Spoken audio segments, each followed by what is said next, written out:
Great honor and pleasure to get to be here. You've heard about possible negative things when you've spoken of cybersecurity earlier today. So I want to inject some more optimism in this also. You notice that this book is not called Doom and Gloom 3.0. I think it's important to remember also all the wonderful upsides that technology can bring if we do it right. And then the second theme here is I think that even though I spent the last week in California at the NIPS conference, which is on technical AI, which has 8,000 people now. It keeps doubling basically every year. I think it's very important to broaden this conversation beyond nerds like myself, because the questions of how we use this beneficially for the future is a conversation everybody has to contribute in, and it's particularly important for people who really have knowledge in policy making. So let's start on an optimistic note with this example of technology. 20 seconds and counting. T-minus 15 seconds. Guidance is internal. 12, 11, 10, 9. Ignition sequence starts. 6, 5, 4, 3, 2, 1, 0. All engine running. Liftoff. We have a liftoff. 32 minutes past the hour. Liftoff on Apollo 11. So raise your hand if you actually saw this live when the moon mission went off. Awesome. Yes. So this is an example. Shows our age. And the guy was from Boston. You notice his accent? Perfect. And of course, the guy who had the bold vision to make it happen, JFK, also has great Boston connections. So this was not only a successful mission, but also inspiring, because it shows that when we humans use technology wisely, we can accomplish things that our ancestors could only dream of. But as my Estonian friend Jan Tallinn likes to point out, rocketry is also a great metaphor for how we use all of technology, because it's not enough to simply make the technology powerful. You also have to figure out how to steer it, and you have to figure out where you want to go. They didn't first launch this and then like, wait, how do we steer this? Now they have these great engines. So where should we go? Maybe to Mars?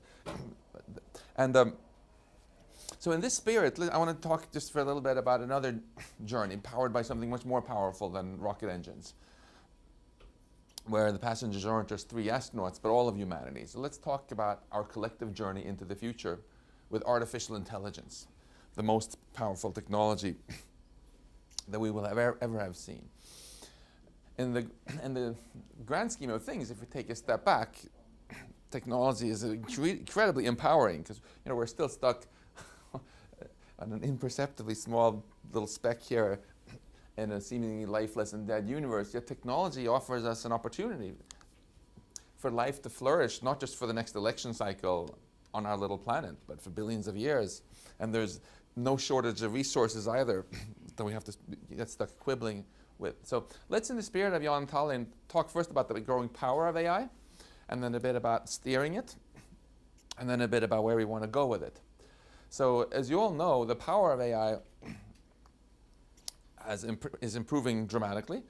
It's an honor to have one of the early AI pioneers, Patrick Winston, here in the room, and he can be the first to tell you that whereas past accomplishments, like when we got dethroned in chess over 20 years ago by IBM Deep Blue, here the intelligence of the machine was largely programmed in by humans who knew how to play chess, and it beat him simply because it could think faster and remember more. But in contrast, when AlphaGo and the new AlphaZero that was just announced a few days ago has dethroned us in Go, it actually took 3,000 years of human Go games, millions of them, and Go books and poems and wisdom, and threw it all in the trash and just learned everything from scratch in one day and was able to blow away everything. The same software now also beats the world's best, not just the world's best chess players, but also all the world's best computer chess programs. So AlphaZero in chess now has actually shown it's not the big deal there isn't that it can blow away human game players, but that it can blow away human AI researchers who spent over 30 years making all this chess software. And in just 4 hours, it got better than all of them and played against Stockfish, the world's best chess program, played 100 games, didn't lose a single one, and even discovered some pretty profound things like, raise your hand if you play chess.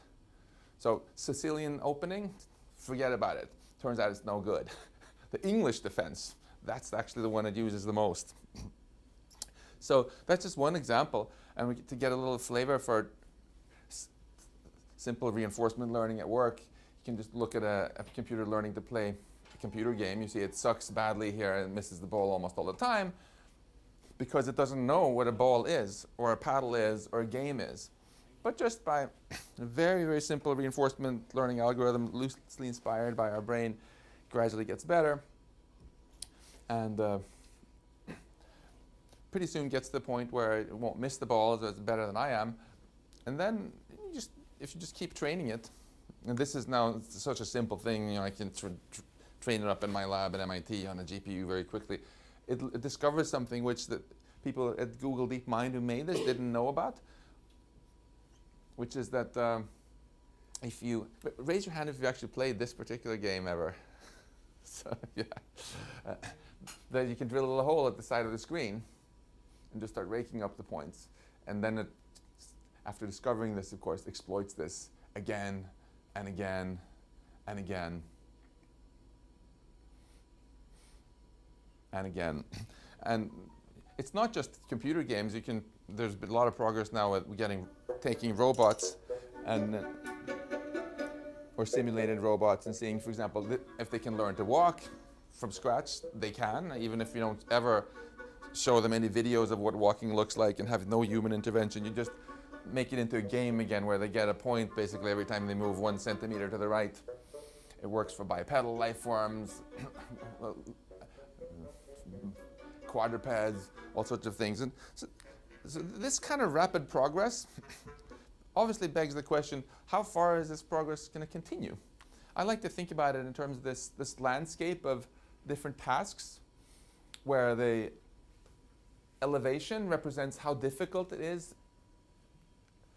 for machines to do them, and the sea level represents how good machines are at doing them today. So chess, arithmetic, and so on have, of course, long been submerged.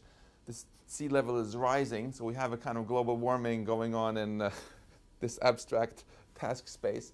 And the obvious question is, what's going to happen eventually? In the short term, obviously, we should not advise our near and dear to take jobs right on the waterfront, because they're going to be the first to be automated away. But will eventually everything get flooded, or will AI ultimately fail to live up to its original ambition to do everything? This is a controversy where you have top AI researchers on both sides of it, but most people and most AI researchers in recent polls think that AI is going to succeed. Maybe in a few decades.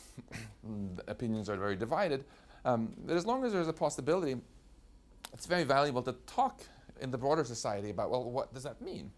And how can we make sure this becomes the best thing ever rather than the worst thing ever?